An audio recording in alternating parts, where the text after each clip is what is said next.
बिस्मिल्लाहिर्रहमानिर्रहीम। Today our topic of discussion is stoichiometry. आज की इस वीडियो में हम पढ़ेंगे कि स्टोइचियोमेट्री होती क्या है और इसका मतलब क्या है और स्टोइचियोमेट्री को हम कहाँ पर यूज करते हैं। तो सबसे पहले हम इस वर्ड को समझते हैं। ये दो वर्ड का कॉम्बिनेशन है, एक है स्टैच्यू और दूसरा है मेट्री। ये निकला है टू ग्रीक वर्ड से। The first one is stoicheion. इसका मतलब होता है स्टैच्यून। स्टैच्यून इसका मतलब होता है एलिमेंट। और दूसरा हमारे पास वर्ड है मेट्री, जो निकला है मेट्रॉन से, मेट्रॉन, और इसका मतलब होता है मेजरमेंट। मेजरमेंट या इसको हम मेजरमेंट भी कहते हैं। तो ये इन दो वर्ड का कॉम्बिनेशन है, एक है स्टैच्यून और दूसरा है मेट्रॉन। अगर हम इस वर्ड को कंबाइन कर ले तो ये हमारे पास हो जाता है एलिमेंट मेजरमेंट, एलिमेंट कैलकुलेशन, या इसको हम कहते हैं एलिमेंट एनालिसिस। अगर हम थोड़ा सा इस वर्ड को मॉडिफाई कर ले, एलिमेंट मेजरमेंट को, एलिमेंट एनालिसिस को या एलिमेंट कैलकुलेशन को, तो यहाँ पर ये हमारे साथ हो जाता है एलिमेंटल मेजरमेंट या एलिमेंटल कैलकुलेशन या एलिमेंटल मेजरमेंट। तो ये इस वर्ड का मतलब है। Coming toward the definition of stoichiometry, the branch of chemistry which deal with the study of quantitative relationship. यहाँ पर एक वर्ड रहेगा, है quantitative relationship between the reactants and products in a balance chemical equation is called stoichiometry. Stoichiometry होती क्या है, इसमें हम किन किन चीजों का रिलेशनशिप पढ़ते हैं between the reactant and product. उसके दरमियान जो क्वांटिटेटिव रिलेशनशिप होता है उसको हम मेजर करते हैं। तो इस ब्रांच को, इस फील्ड को हम स्टोइचियोमेट्री कहते हैं। अब हम एग्जाम्पल लेते हैं, एग्जाम्पल से स्टोइचियोमेट्री को समझते हैं। एग्जाम्पल हमारे पास है, जब हाइड्रोजन कंबाइन होता है ऑक्सीजन के साथ तो ये हमें वाटर का मॉलिक्यूल देता है। अब हाइड्रोजन कितने मोल कंबाइन होगा, कितने मोल ऑक्सीजन के साथ, जो हमें वाटर का मॉलिक्यूल देगा या वाटर देगा।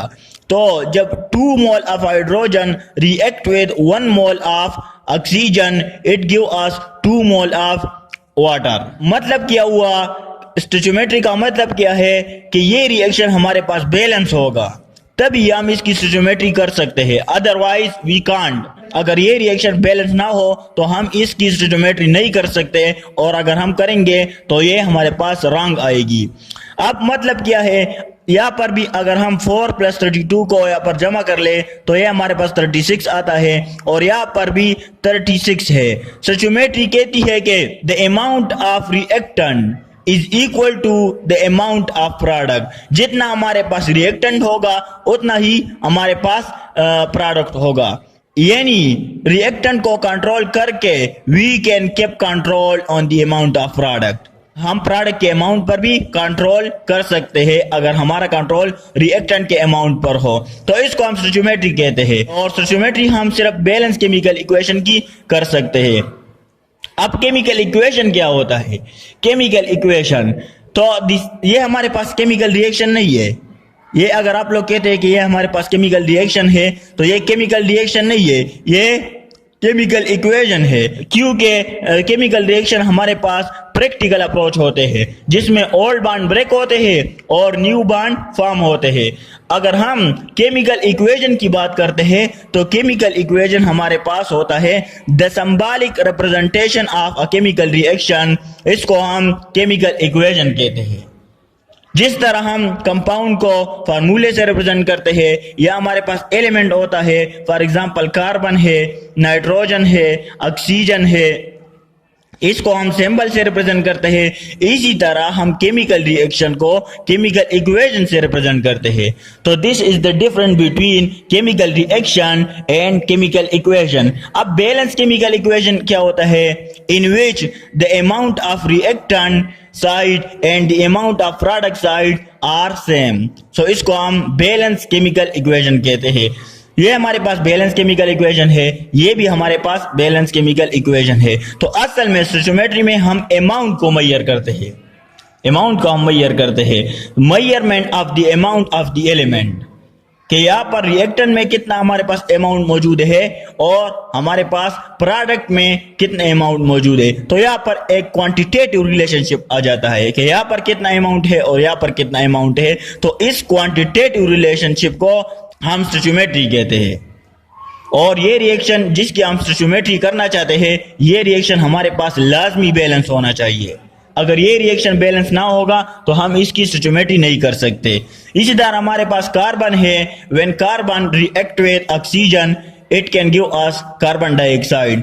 जब 12 ग्राम ऑफ कार्बन रिएक्ट करता है 32 ग्राम ऑफ ऑक्सीजन के साथ, तो ये हमें 44 ग्राम ऑफ कार्बन डाइऑक्साइड देता है। अब हम इसको देखते हैं कि ये हमारे पास ये रिएक्शन बैलेंस है कि नहीं है।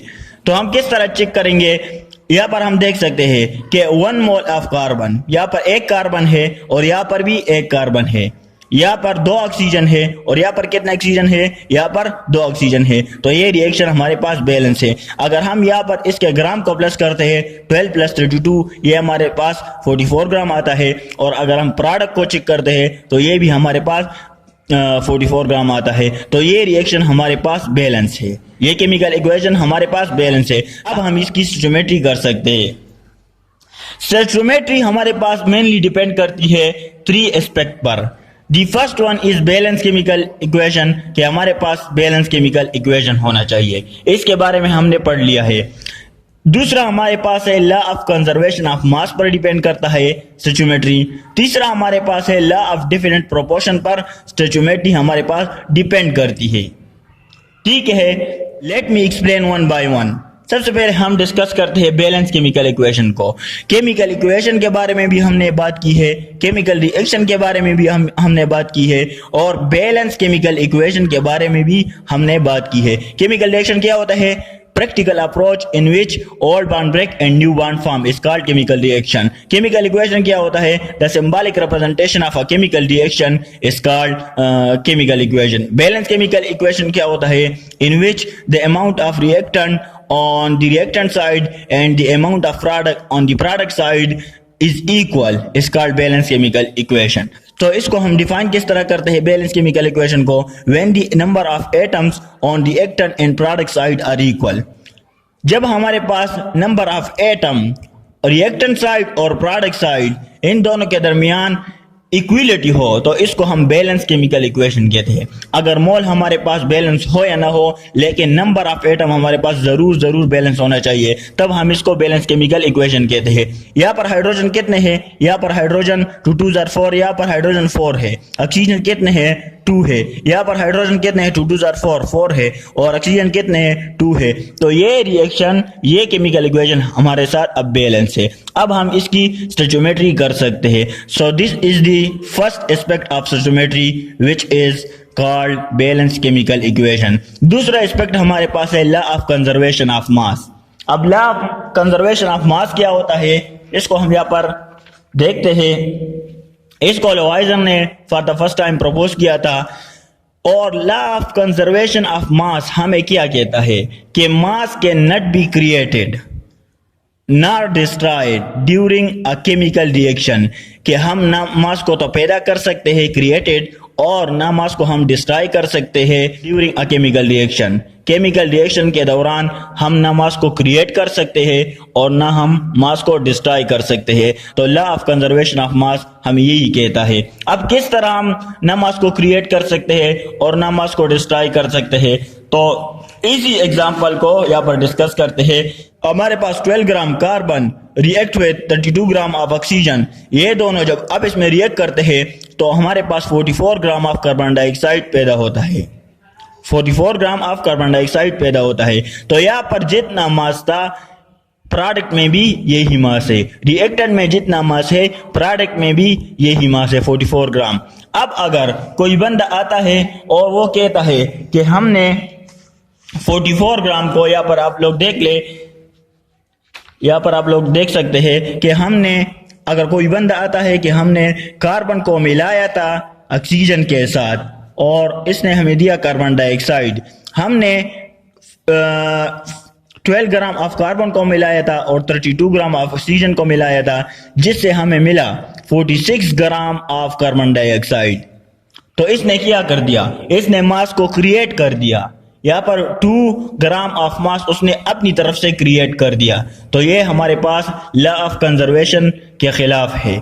इसी तरह अगर कोई बंदा आता है कि हमने 12 ग्राम कार्बन को मिलाया था 32 ग्राम ऑक्सीजन के साथ और हमें 42 ग्राम कार्बन डाइऑक्साइड मिल गया, तो ये उसने क्या कर दिया, उसने मास को डिस्ट्रॉय कर दिया, खत्म कर दिया। तो ये भी हमारे पास, ये स्टेटमेंट भी हमारे पास law of conservation of mass के खिलाफ है।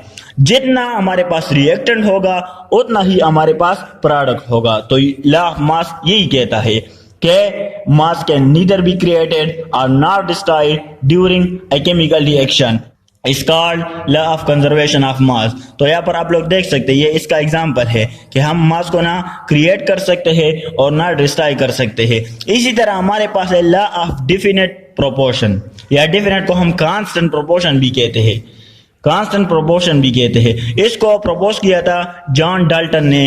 अब हम इसको डिफाइन करते हैं, a compound will always contain same और कांस्टेंट एलिमेंटल प्रोपोर्शन।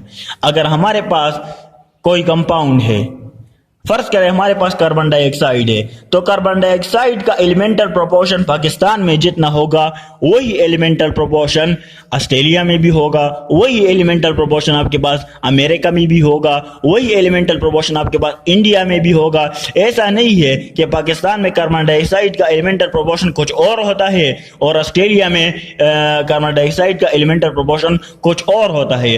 तो लॉ ऑफ डेफिनेट प्रोपोर्शन भी हमें यही कहता है कि एलिमेंटल प्रोपोर्शन सेम होता है। फॉर एग्जाम्पल हमारे पास वाटर है, तो जब हाइड्रोजन और ऑक्सीजन आपस में कंबाइन होते हैं तो ये हमें वाटर देते हैं। अब हर जगह अगर आप ऑस्ट्रेलिया में भी वाटर देंगे, आप अगर इंडिया में भी वाटर दे गए, तो वहां पर भी हाइड्रोजन और ऑक्सीजन की कॉम्बिनेशन से हमारे पास वाटर बनेगा। तो ये हमारे पास लॉ ऑफ डेफिनेट प्रोपोर्शन है कि हर जगह एक कंपाउंड की एलिमेंटल प्रोपोर्शन आपके पास कांस्टेंट होगी। अब इस सारे डिस्कशन का मतलब क्या हुआ, इस सारे डिस्कशन का मतलब ये हुआ कि स्टोइचियोमेट्री में हम अमाउंट को मेजर करते हैं। इस ब्रांच, इस फील्ड में हम अमाउंट को मेजर करते हैं। किस चीज के अमाउंट को मेजर करते हैं?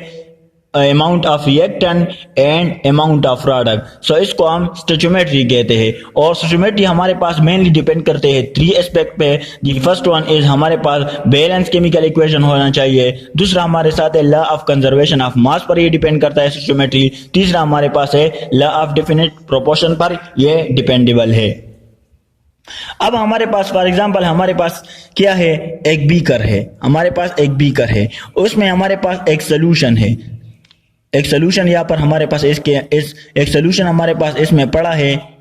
हमने ये कैलकुलेट कर दिया कि इसमें हमारे पास सोडियम क्लोराइड का सोल्यूशन मौजूद है, सोडियम क्लोराइड का सोल्यूशन मौजूद है। तो ये हमने क्या कर दिया, ये हमने क्वालिटेटिव एनालिसिस की है, इसकी क्वालिटी को, इस सोल्यूशन की क्वालिटी को हमने डिटरमिन की है कि यहाँ पर सोडियम क्लोराइड पड़ा हुआ है। अब हम यहाँ पर कितना सोडियम क्लोराइड पड़ा हुआ है, कितना मिकदार में है, कितना कंसंट्रेशन में है, तो इसको हम क्वांटिटेटिव मेजरमेंट कहते हैं या इसको हम क्वांटिटेटिव एनालिसिस कहते हैं। और स्टोइचियोमेट्री हमारे पास होता है क्वांटिटेटिव केमिस्ट्री, इसको हम क्वांटिटेटिव केमिस्ट्री भी कहते हैं। इसमें हम क्वालिटेटिव एनालिसिस नहीं करते बल्कि इसमें हम क्वांटिटेटिव एनालिसिस करते हैं। So that's why stoichiometry is also called quantitative chemistry. इसमें हम क्या करते हैं, इसमें हम अमाउंट को डिटरमिन करते हैं मास के लैंग्वेज में, इसको हम अमाउंट को डिटरमिन करते हैं वॉल्यूम के लैंग्वेज में, इसको हम मास को डिटरमिन करते हैं नंबर ऑफ पार्टिकल के लैंग्वेज में, वगैरह वगैरह। अब हमारे पास इसमें कुछ कन्वर्जन होते हैं, जैसे कि हमारे पास है मोल। फॉर एग्जांपल ये हमारे पास एक केमिकल रिएक्शन है A plus B which give us C+D। ये हमारे पास एक केमिकल रिएक्शन है कि A प्लस बी ये रिएक्टेंट है, जब ये रिएक्ट करते हैं आपस में तो ये हमें C+D देता है, ये हमें C+D देता है। फॉर एग्जाम्पल A का मास हमें गिवन होता है, A का मास हमें गिवन होता है और आपको ये कहता है कि C या D का आप मास कैलकुलेट कर ले।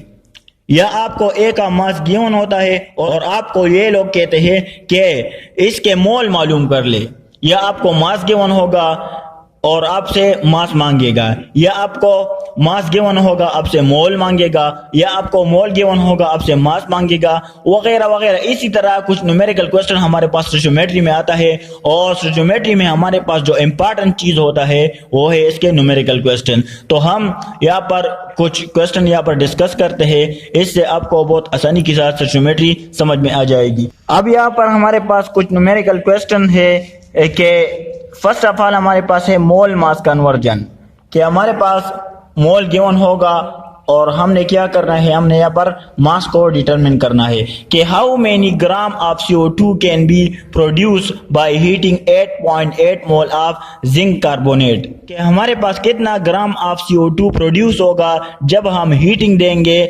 8.8 मोल ऑफ जिंक कार्बोनेट को।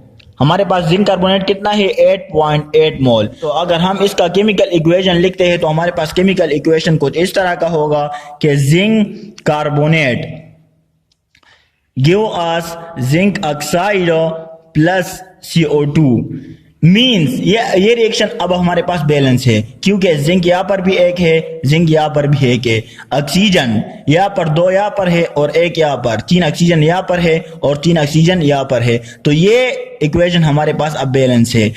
मीन्स के 1 mole of zinc carbonate give us 1 mole of carbon dioxide. तो अगर हमारे पास 1 मोल जिंक कार्बोनेट हमारे पास देता है 1 मोल कार्बन डाइऑक्साइड, तो मतलब क्या हुआ कि 8.8 मोल हमें कितना देगा, तो 8.8 मोल हमें वही 8.8 मोल कार्बन डाइऑक्साइड देगा। 8.8 मोल भी हमें यही कार्बन डाइऑक्साइड देगा। और इस क्वेश्चन में हमसे मास के बारे में पूछा है, मोल हमें दी है, यहाँ पर मोल गिवन है और मास हमसे मांगता है। तो किस तरह हम मास को कैलकुलेट कर सकते हैं? सबसे पहले हम कार्बन डाइऑक्साइड का मोलर मास डिटरमिन करते हैं। कार्बन डाइऑक्साइड का मोलर मास क्या है? तो कार्बन 12 प्लस ऑक्सीजन 16, तो 2 × 16 is equal to 12 plus 32 is equal to 44 gram. तो हमारे पास कितना आता है? 44 ग्राम इसका मोलर मास आता है। और फार्मूला हमारे पास है number of mole is equal to mass in gram divide by molar mass. तो मास हमें चाहिए तो हम क्या करेंगे, मोलर मास को हम, ये डिवीजन में है, जब यहाँ पर आएगा तो ये मल्टीप्लिकेशन में आ जाएगा, तो मास हमारे पास आ जाएगा नंबर ऑफ मोल जो हमें गिवन है, और मल्टीप्लाई बाय मोलर मास। तो नंबर ऑफ मोल कितने हैं? 8.8 moles, multiply by molecular mass कितना है? 44 ग्राम। तो इसको अगर हम मल्टीप्लाई करेंगे तो ये हमारे पास 387.29 ग्राम ये हमारे पास आ जाएगा। तो इतना हमारे पास मास इसका प्रोड्यूस होगा कार्बन डाइऑक्साइड का। तो this is all about mole mass conversion. इसी तरह हमारे पास मास कन्वर्जन भी होता है, मोल कन्वर्जन भी होता है, लेकिन ये एक काफ़ी है समझने के लिए कि स्टोचियोमेट्री में हमारे पास एक गिवन होता है और दूसरा आपको फाइंड करना होता है। So this is all about stoichiometry and the main aspect on which stoichiometry depend. Okay, thanks.